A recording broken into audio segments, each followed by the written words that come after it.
Hey there, it's Mike Langford. Welcome to another episode of the Modern Financial Advisor Podcast. On this episode of the show, Terry Mullen, Chief Revenue Officer of Fispoke, is with me for a powerful conversation about the next wave of service that financial advisors will be offering to their clients: comprehensive banking advice and management of banking products. Once the exclusive domain of Wirehouse advisors, banking services are now making their way into the realm of RIAs and independent financial advisors attached to independent broker-dealer relationships, because companies like Fispoke are creating the technology and the banking arrangements so that every advisor can offer advice on more than just the asset side of a client's balance sheet. This is a fantastic conversation. You are absolutely going to love it. Now, before we get to the conversation with Terry, please make sure you take a moment to subscribe to the Modern Financial Advisor podcast on Apple Podcasts, Spotify, Google Play, Amazon, the YouTubes, or wherever you like to get your podcast jam on. And if you have a question or a suggestion for a guest or a topic, hit me up. I'm basically at Mike Langford everywhere on the internet, or you can shoot us an email, podcast@finservmarketing.com. Okay, let's jump to the conversation with Terry Mullen. Well, Terry Mullen, so fantastic to see you. Welcome back to the Modern Financial Advisor podcast. Thank you, Mike. It's great to be back. Yeah, so for those who are new to the show, you are like the OG for the Modern Financial Advisor podcast, because we launched this show back when you were the co-founder and president, or whatever your role was, CEO of a company called Truelytics, and you have since had a successful exit from that company. Yep. And then now you are with a new company that is set to be pretty transformative for the industry. So I'm so thrilled to be here. This is great. Welcome back. I am really excited, and I didn't realize I knew I was an OG, but I think I was on the actual first podcast, which is I think you were. cool. I think if we go back to episode number 1, because one of the things we did, so we launched the show, and actually back then it was called the Valuations Podcast. We started out with Truelytics. Yeah. We called it the Valuations Podcast. We ended up renaming it. But one of the things to do when you're launching a podcast for a company, oftentimes is like, hey, let's have some of the business leaders from the company on to talk about, their mindset. Like, what are they hoping to accomplish with the company? This person's probably going to be a recurring guest or whatever on the show. So let's make sure that people know them. So yeah, I think you were on the episode 1. That's great.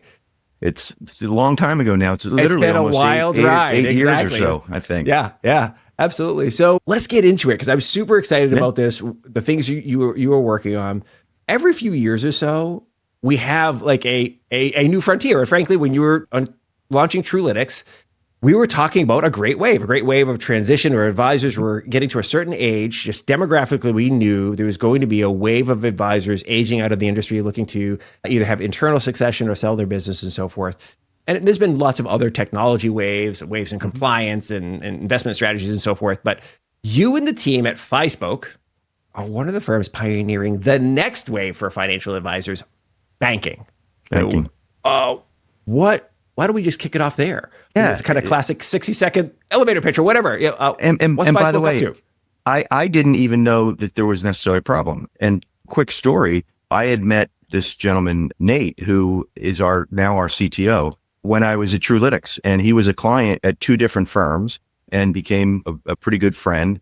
And about a year and a half ago or so, he called me up out of the blue, letting me know that he had left the company that was a client of Truelytics, and he was starting a new company with Bob Clare, who was a gentleman he had met, and they were going to solve the banking crisis. And I think he was hoping I might invest. And he started telling me that there was this big problem with banking and financial advisors, which I didn't know. I wasn't in a position that I was readily investing in companies, but I said, hey, why don't you send me the deck? And so he sent me the deck, and a couple things that just immediately popped out was how big the market was. It was a $14+ trillion addressable market, right? I mean, and legit. And it was saying that 93% of advisors don't have access to integrated banking products. And again, I thought that was just didn't make sense.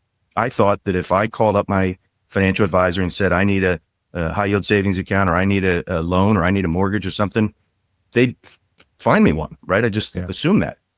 And there is some truth to that. So they can help. But what I learned very quickly is that it is not integrated. It's not easy. They don't have access, right? So the 7% of advisors that do have it are at the Merrill Lynch's, which is owned by Bank of America, or they're at the Wells Fargo that is owned by Wells Fargo, a bank. So they have integrated products. But as you know, most advisors aren't with the big wirehouse bank firms. They're independent. So when they're independent, they don't have access to these types of products in an integrated way. So the way that I would think about Fispoke is we are providing integrated banking products to the RIA, the broker dealer, who doesn't have access to them. So I've actually tried to coin, we're a TAMP for banking, right? We're a turnkey asset, not management program, but we're a cash solution or a lending solution for advisors. And it's an incredibly huge market and one that, you didn't think was necessarily a problem. I didn't think it was a problem, but it is a giant hole. It is funny. You're right. It's like, for the majority of this industry's time frame in terms of like the independent financial advisor or financial advisor who's in an RIA setup, they just focus on your investable assets, right? Stocks, bonds, and mutual funds, maybe a little bit of insurance, right? Yep. And frankly, it's somewhat excusable and understandable, if you will, because it's like, well, that's what their license was. They were hired as stockbrokers or or insurance agents.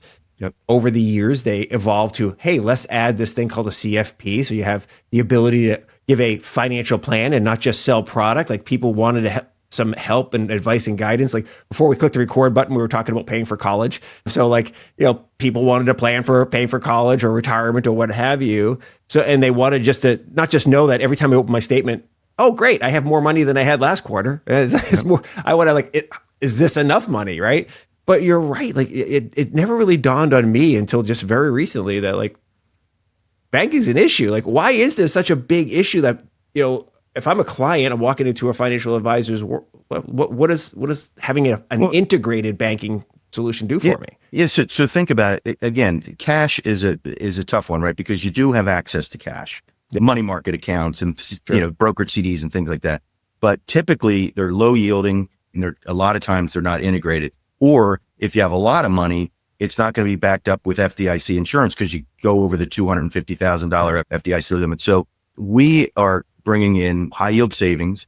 The typical advisory firm, if for about 6% of their clients' assets are sitting in some sort of cash account, right? So on $1 billion firm, that's $60 million of cash, right?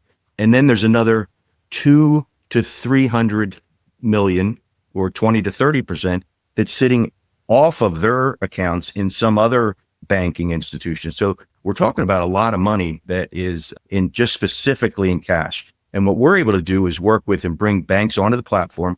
I won't call it a marketplace because it's not a marketplace with hundreds and hundreds of banks and every account you just go rate shop. We're working with a curated list, a handful of banks that offer great competitive rates. Last time I checked in the 4.5% range, depending on where interest rates are, but significantly higher than the sweep accounts or brokerage cash that they're getting, 20, 30, 40 basis points. And the banks then make sure that they have the 250, they have network banks that they then allocate it to, which we are very transparent, show it. So it's able to capture that. On the mortgage side or on the securities lending side, we have banks and it's a very common experience. So they can go in, fill out an application. We connect the two with the portfolio accounting systems, with the banks, with the custodians. So it shows up on their statements. And now you mentioned the move from stockbroker to planning to now fiduciary. It's really hard to be a fiduciary of somebody's assets if you don't know all of their assets, right? And really can't see them all, right? So here, now we can integrate them all into one statement and they can see it. It's really interesting. We said in the prep call too, it's also really hard to be a holistic financial planner and only really see one side of the balance sheet for your client, right? So we talked about you could technically manage cash with money market funds and so forth, but it's like, okay, that's only one piece of the puzzle, right? Okay, I know what you own. I know the assets you have. What do you owe? And are we managing that correctly? So, from the mortgage with the credit card, car loans, you name it, there's a full suite of debt instruments, the liabilities that a client may have or may want to have to accomplish their life goals. And if all you know about your client's liability side is like, so what's your mortgage payment? How much do you owe? What's your car payment? Do you have cars? Are they paid off? Like, how much are they worth? And we're just kind of checking the box here in terms of your net worth. Like, okay, you've got a car worth $40,000. You've got a house that's, after the mortgage, it's worth 500, doing this type of math. Yeah. Now we're actually able to have full transparency, right? And that's really powerful. Very, very powerful. Yeah. Yeah. So that's what Fispoke is doing. And we're set to launch here in about a month. We'll be live. So month after this recording. So it may be sooner after this recording. Might be sooner. Correct. We'll have it linked up in the show notes and so forth. Why do you think like the timing is right for this? Because one of the things that really pops into my mind, and I'm sure many of the other advisors who are listening and other people who follow the show is, okay, this kind of feels like something that should have existed before. You know what I mean? Like if you financial services people are so smart, like, well, why doesn't this exist? Because I've always laughed about it. Like I've made this joke for years and years that like one of the things I love about our industry is there's always something new, right? If you can show the financial services industry how they can make a fraction of a penny, they're like, can we do that millions of times? Because if we can do that millions of times, that's a real business. I could turn fractions of a penny into billions of dollars. So it just this one of the things like you mentioned, like the wirehouses have been doing this forever. Right? It's been part of their business. So we know that it's in demand. And many of the registered investment advisors that we have, the RIAs, left, or the independents, they left a wirehouse system, went independent or went RIA. Yep. So it's kind of like one of these, what the hell took so long? You tell me. Yeah, so I think there's a couple reasons for that. Number one is, it's only been recent that the last 15 or so years, technology could bring a solution. But for the vast majority of those 15 years or so, interest rates were effectively zero. So cash wasn't actually making any money. So you couldn't make any money on it. There wasn't the incentive financially to make that happen. On the mortgage side and some of the others, there's, the banks and pretty much every industry would love to have a walled garden where we can keep everybody else out. And there's still some of that where there's, they make it difficult. Look, the mortgage business is very tough. From a compensation standpoint, we may or may not be able to compensate RIAs on that. If it's an RIA fee, they're probably not going to get compensation. But what they can get is all the transparency, insight, and ability to recommend those products and have it integrated into their statements. In some of the products, it is definitely going to be an opportunity to increase revenue for the firms where it makes sense. And now the interest rates are high enough, there's enough money in there to do it. They don't have to charge. They can absolutely not charge for cash. And today there are plenty of firms that do have the ability to charge on cash that they have. But I think it's really a combination of two things. One is the low interest rate environment and the fact that banks and other firms want to have a walled garden and keep people out. And I think, I think they're probably the two biggest reasons. The third, which is a little bit less, is that many of the banks that we would want to talk to already have their own advisors. So putting a Bank of America on our platform probably won't be happening in the next couple of years because Bank of America has a cadre of the thundering herd that are clients and advisors don't want to have that competition. Clearly, all of our agreements are with banks. Most of them don't have wealth management arms. And the ones that do, we have an absolutely ironclad agreement, Chinese wall, that separates the two. So there's not going to be any poaching or sharing of data to their advisory side. Yeah. Two things that just jumped to mind as you were describing, walking us through like why it hasn't existed before is now that it exists, the opportunities are huge. One thing that we've been hearing repeatedly over the last several years is how slow and small organic growth has been for financial advisors, right? And some of this makes sense. They've topped out from a capacity perspective, but also you get to a point where you're like, hey man, this ride's pretty good and I don't have to work extra hard to bring on new clients. Like, if you're an RIA or an independent financial advisor and you get to a point where you're bringing home, $500,000, $750,000 a year and you're working with your favorite 100 clients or whatever it is, like, hey, life's pretty good and the market has been going up.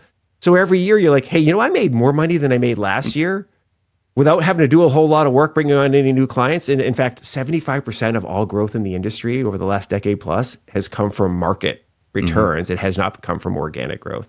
So, but it's terrifying the industry, right? Like eventually we're going to have some down markets. Eventually we're going to have a protracted flat market or whatever, and growth is going to be toast.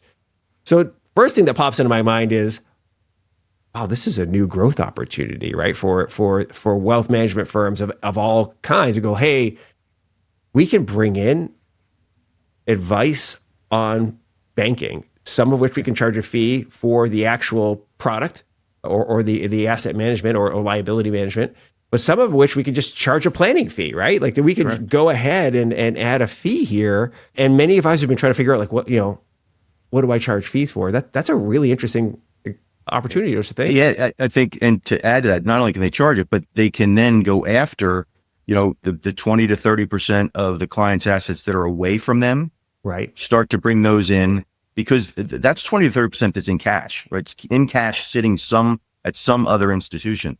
And they can start to then put that to work at the appropriate time into their models or whatever they have. So there's a huge growth opportunity.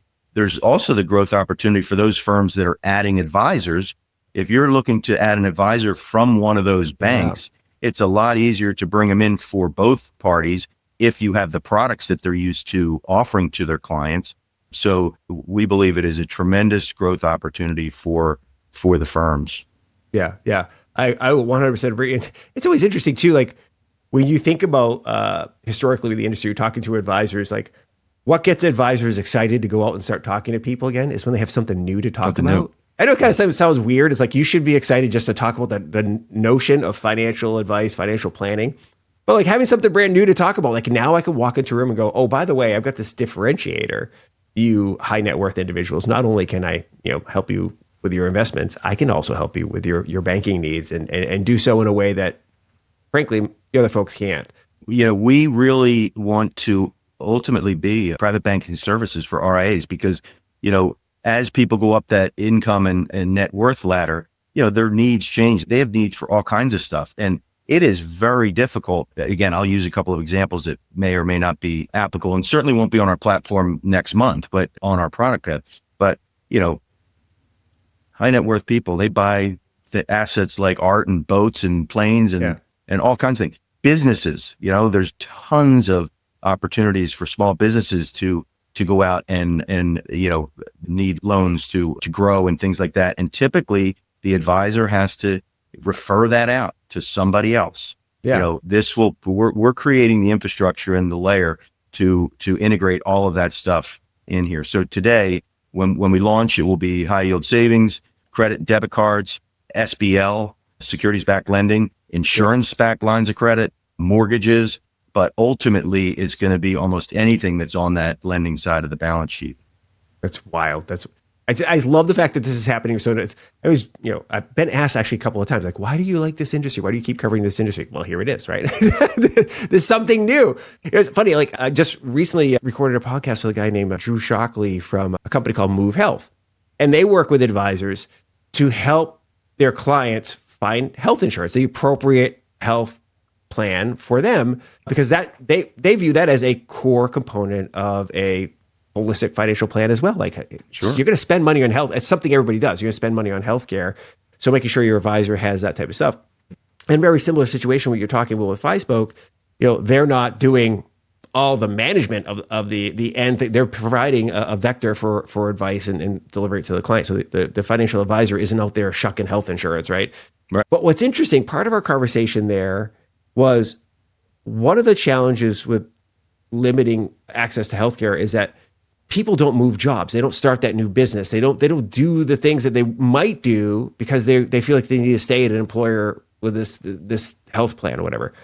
I'm thinking on the advisor side, as it relates to Fispoke, many advisors are probably staying in a wirehouse in a situation where like I would have left years ago, but I've got some key clients here who rely on this banking stuff and they're just not going to leave. So this is potentially opening up a whole new wave of breakaway advisors, isn't it? 100%. 100%. Those advisors, that are at the big wirehouse firms that are owned by big banks and have those integrated products. At the local bank, they now have the freedom because they have the products. So they can move their book and not have to leave whatever percentage of it was over there with with one of those products. So absolutely. Yeah, I think so. I just think to myself, like, if you think about, you're at a wirehouse, a lot of times you're dealing with high net worth individuals, or ultra high net worth. And if you've got a client who's just like, hey man, this is great and all, like you want to go independent and have your own RIA, but you do understand that, I have a business, we do a lot of banking here. We've been here for a while. Are you going to have those services? And if the answer is no, you run the risk of not that client not coming with you, and your new independent business looks dramatically different. Now, is this going to be something that's only for RIAs, or are you looking to have Fispoke also delivered through independent broker dealer relationships? What's 100%. The nature, I guess? Yeah, independent broker dealers, RIAs, hybrids, 100%. We originally focused more on the RIA side just because it was easier. A lot of the broker dealers have started to, and there are individual solutions out there. So I'm not suggesting that we came in and this is a brand new. Sure. There are solutions. I mean, Flourish and Max My Interest. There are individual solutions for things like cash, but what they're not is integrated across. So a lot of times it's a handoff. There were other firms that were more exchanges where there was lists of people, but again, it was a handoff. We are creating the technology and the interface. So you're going to go in and literally you will have almost all the information. The application will look almost identical, whether you are opening a high yield savings, securities lending, or a mortgage. Yeah. Might be a few different questions because we need addresses or the stuff like that, but it will be very much a look and feel there. And we're doing all the stuff on the back end to connect it. Yeah. I love it, because the reason why I asked the question about IBDs is, we have to remember that the independent broker dealer is a vendor to financial advisors, and they are trying to recruit financial advisors to either leave a wirehouse, leave another independent broker dealer, and come work with them. And the number one, I've heard the pitches. I've been in the room. I've actually given speaking engagements at kind of the recruitment dinners, right? So they bring me in and I'll speak about whatever topic it is that's relevant for the advisor population. Could be, producing a podcast, could have been social media usage for their, why it's so valuable. And when you hear the speech from the independent broker dealer, it's always, the same type of thing. We're easy to work with. We really like you. We're tech forward. We've got all this good technology for you. To some extent, there's a little bit of sameness. We all have access. I always joke, like advisors, the same thing. We all sell the same stocks, bonds, and mutual funds. You all charge about the same price. So to some extent, the service is, it's kind of commoditized. It's really, they're buying you, the individual, like the vibe, if you will. But this is, as we talk about, an inflection point, a wave. We talked about a new frontier earlier on in the podcast here, is that you have an opportunity to be a first mover, to be a broker dealer who's like, guess what we have, right? We have this fully integrated banking solution. Why don't you come here? You'll be able to look what you'll be able to do for all your clients, right? And then also hopefully spur your existing population to get moving on bringing on new clients as well. Exactly. Do you think that there's going to be a new opportunity here? And I guess if the answer is no, I'll just cut this out. But do you think there's going to be an opportunity for a new breed of advisor that focuses on advice for banking, right? So I would imagine if you walk into a shop, like there's some pretty good size RIAs out there, right? I would imagine there'll be advisors who are like, hey, Terry, welcome to XYZ advisory firm. Wonderful to work with you.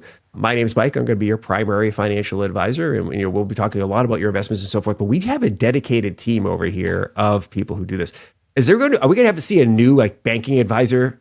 I think I haven't actually thought of that until you just brought it up, and I do think so. That person exists, right? They exist outside of the industry. There are mortgage specialists, and there are guys that do nothing but aircraft leasing and buying and stuff like that. So those people exist, right? There are experts.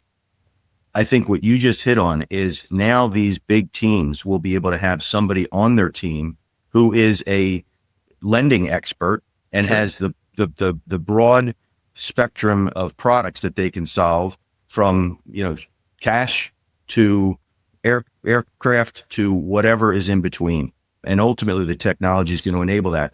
And I think with the ability to connect it, you will see that. I absolutely, because at the end of the day, this is something that has to be sold, right? We're not just going to turn on the lights and all of a sudden we're going to be flooded with money. People have to go out there to be educated. And advisors, the last thing they want to do is start talking about something that they don't have deep knowledge in and fall off. So a big part of what Fispoke does is the high touch service and the education for advisors, wholesaling, right out there, talking about what these things are, so we can do that. But to specifically answer your question, I think there will be a path for people in this industry to focus on lending. I would think so. Yeah. Right. I mean, because that is something that when you think about, going back to our original question of like, why don't we do this yet? Like, part of it beyond the technology and the rate infrastructure that existed is, hey, it's not in my wheelhouse. I don't understand this. I'm not licensed to do it. I joke about all the time about, the American public would be pretty surprised at how few advisors studied finance in college, were finance majors, right? Like, most weren't. It doesn't, they learned on the job, right? They were trained about stocks, bonds, and mutual funds and insurance products and so forth. And over the years, they may have gotten their CFP and all that type of stuff, but they weren't trained to do financial modeling on investing in real estate, for example. So the answer to why hasn't your advisor advised on investing in real estate, investing in small businesses and other alternative, maybe private investments is, well, they weren't trained to do so, right? Right. And to your point, nobody wants to talk about something that they don't feel comfortable, they don't feel knowledgeable in. Like, I'm supposed to be your advisor. I can't be like hey, I don't know much about this. I'll tell you anyway. So, right. But to your point, and I echoed it. What those folks did is they built teams, right? So you have the investment guy, you have the people that are focused on specific things. I have my segment that I focus on. This is one we can now add, an expert on. And when I don't know it, I pass you off to the expert. Yeah. Yeah. I love it because I try to imagine myself being a high net worth prospect. He's like, I'm evaluating new firms for whatever reason. Who knows why they're leaving the other firm? Or maybe they just finally get to the point where they're wealthy enough where they're like, I need to talk to somebody. So if I'm coming to visit your firm and I walk in the door and we're having our meetings and you're talking about investing, you're talking about financial planning traditionally, you're also like, hey, we've also have banking. And why is this important? Well, again, half of your balance sheet is liabilities, right? Let's talk about that, right? Most advisors, and you can tell them, most advisors you're going to meet with today are not going to be talking about this, right? But we are. And why are we talking about this? Because we have access to banking, whereas most firms are not going to have it. Really fascinating. Yeah. Let's talk. You mentioned a couple of times, like Fispoke is not a bank. Important thing to talk about. So let's dive into like the structure of what it looks like and how powerful it is that the way that you've built it so that an advisor can feel super comfortable that, hey, I'm putting my clients in a good spot here, right? This is not like Joe Schmo go around back and ask for Mo at the door. And if you do 3 knocks, this is the type of bank we have here. This is a real banking solution here. So talk about like how everything's going to work so people feel comfortable and confident.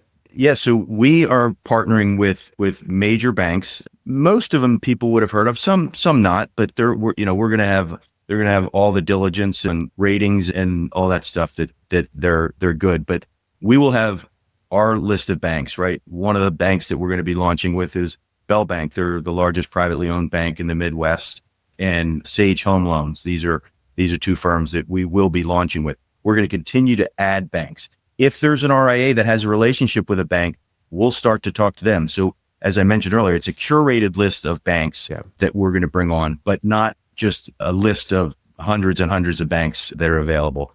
And they will all be vetted by us and then ultimately be vetted by the advisors. The advisors are going to have a list of firms that they'll be able to access, and they'll see the rates and they'll see the products, and they'll be able to make decisions on who they partner with for their clients' money. That's awesome. And then from a technology perspective, what at a high level does the integration with the advisor's tech stack look like, right? So the advisor is going to pull up his or her dashboard here. How is that going to work with Fispoke? Is it integrating with their existing financial planning and 100% platforms? That's where we are right now. So we have about a dozen, maybe 10 large firms that range from $500 million to over $50 billion that we are currently working with and doing all that integration. So they're going to be able to pull up a client. We're going to take the information from their CRM. So we're going to connect with their CRM. We're going to connect with their portfolio accounting system.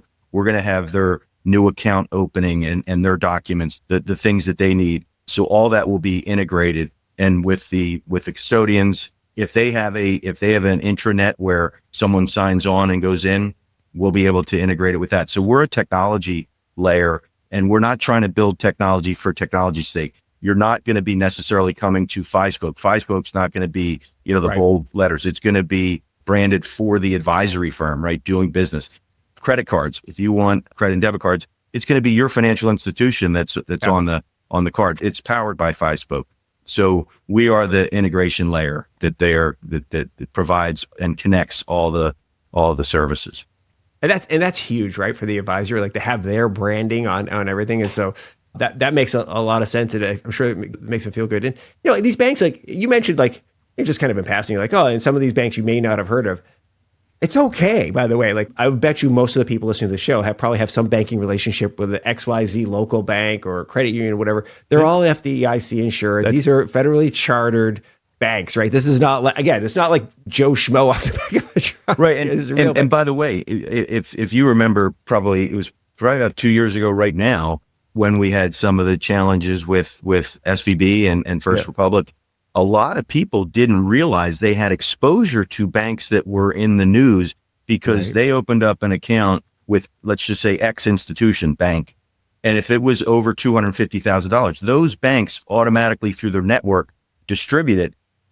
They didn't know that they were one of those banks. Yeah. We are very transparent. So you're going to see all of the banks that you have money with there. But you're right. People have, relationships with all kinds of banks. Yeah. And historically, it has just been that I have a relationship. It's a local bank. We give it to them. When they get leads for wealth advisory, they send them to us. And, it's a setup that worked at the time. We now have, we think, a better solution for them.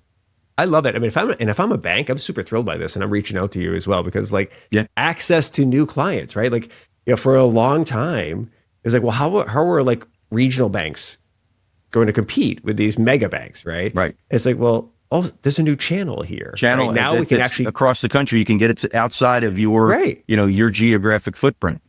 Right. Exactly. And I've talked to some people in banking, like one of the positives of working with these relatively smaller by comparison, comparing it to like a B of A or something, or JP Morgan or something like that, or Chase or something. One of the nice things about working with smaller banks is service levels are just like a lot better. Right, a lot better. Like you're actually talking to a real human being. You can pick up the phone and talk to the president of the bank. There's actually a human being on the phone, which is actually a wonderful experience that many of us miss from the back of the day. Well, with AI, I'm sure you've done things. You don't even know if you're talking to a real person, even though it sounds like a real person. I mean, it's unbelievable. Well, to some extent, I don't know about you. Like, we'll go off the rails too much of this, but like sometimes I actually prefer going onto the chat and just like, let me see if I can get this solved with a chatbot first and before I actually talk to a human. But to your point, like might not be talking to a human anymore. But I assure you, when you're talking to these, smaller or regional banks, you're actually talking to real people. 100%. By the way, that's the kind of client services you want, right? You want your client to call you first, and if for some reason you have to offload them to another human being, you want it to actually be a human being. That's right. So they pay for you. So I know we're kind of reaching the end of our time here. So I have a feeling a lot of people are going to want to follow up and learn more. Fispoke.com. We'll have that linked up. Terry at Fispoke.com. Yeah. Are you just going to be open? Like anybody from this podcast who's interested in learning more and getting rolling? Anybody can reach out. I will get back to them personally and, talk to them. A lot of people have already been reached out by me and had started discussions, but we would love to talk to anybody, and hopefully not soon after launch, it will be available at the firm that you're with. Obviously the broker dealers, some of the very large broker dealers in many cases are trying to create their own solution. But as you know, and all of the audience knows, it's really tough for broker dealers to build technology and spit because it costs a lot of money. And we can be that integration layer, build it for them, and provide really great technology and service. Well, and stand them up way faster. One of the things about rolling your own is you own everything. You said the development, the bugs, and everything. But also, if you're building your own solution, be careful because you're in this walled garden. You're not seeing what others are learning, right? So if you're using a solution like Fispoke, what's going to happen is Fispoke is going to be in multiple different places. So they're going to find what if this happens? I've been in a lot of rooms with developers, and you think developing a product is often simple. Like, oh, okay, it's got to do this, and it's going to do this for these people. And these people are going to want to come in and do this. Great. And then somebody will raise their hand, but what if the customer comes in and does this? Why would they do this? But they could. Right. Like they could actually want to do this. They're like, oh, that's a problem we have to think through. So working with a provider that has lots of different breadth of clients really can be super duper helpful. So I love it. Absolutely. Well, Terry, this has been awesome, man. So people can follow you individually. You're active on LinkedIn. I know that. Anywhere else? Are Not as active as I should be. Yeah. Well, okay. Well, we can fix that. So, all right, buddy. We'll make sure we get everything linked up in the show notes. This has been fantastic. Great. I'm glad to have you back on the podcast. I'm sure this won't be the last time. Thank you very much, sir. Awesome. Thank you so much. Take care, Mike. Thank you very much for listening to and or watching this episode of the Modern Financial Advisor podcast. It's always fantastic to have you with us. Huge props to my man, Terry Mullen, the OG Modern Financial Advisor podcast guest. So awesome to have him back on the show. Awesome stuff what they're doing at Fispoke. I really do mean it. I mean, the other side of the balance sheet is so important to your clients' lives. It's just ridiculous that we've never had the opportunity for independent financial advisors and RIAs to help and advise and manage that side of the equation. Okay, that's all I have for you today. Hope you're being nice to each other. We'll see you next time on the Modern Financial Advisor podcast. Yeah.